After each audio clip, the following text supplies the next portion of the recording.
പ്രാർത്ഥന എന്നത് ദൈവത്തോടുള്ള അടുത്ത ബന്ധമാണ്. പ്രാർത്ഥന നമ്മുടെ വിശ്വാസത്തെ ശക്തമാക്കുന്നു, നമ്മുടെ ഭയത്തെ നീക്കിക്കളയുന്നു, നമുക്ക് സമാധാനം നൽകുന്ന ദൈവത്തിന്റെ ശക്തിയാണ്. നമ്മുടെ ജീവിതത്തിൽ പ്രവർത്തിക്കാൻ വഴി തുറന്നു കൊടുക്കുന്നു. മാർക്കോസ് 11:24-25 പറയുന്നു, നിങ്ങൾ പ്രാർത്ഥിക്കുന്നതിന് മുൻപ് നിങ്ങൾക്ക് ആരോടെങ്കിലും എന്തെങ്കിലും വിരോധമുണ്ടെങ്കിൽ അത് ക്ഷമിക്കുവിൻ.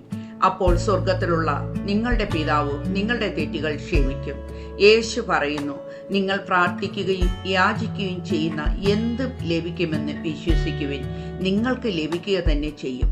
പ്രിയ ദൈവമക്കളെ, ജീവിതത്തിലെ മല പോലെ തടസ്സമായി നിൽക്കുന്ന ഏത് അസാധ്യമായ പ്രശ്നങ്ങളായാലും സാഹചര്യങ്ങളായാലും നിങ്ങൾ ആശയക്കുഴപ്പത്തിലായാലും നിങ്ങൾ വിളിച്ചപേക്ഷിച്ച് പ്രാർത്ഥിക്കുക.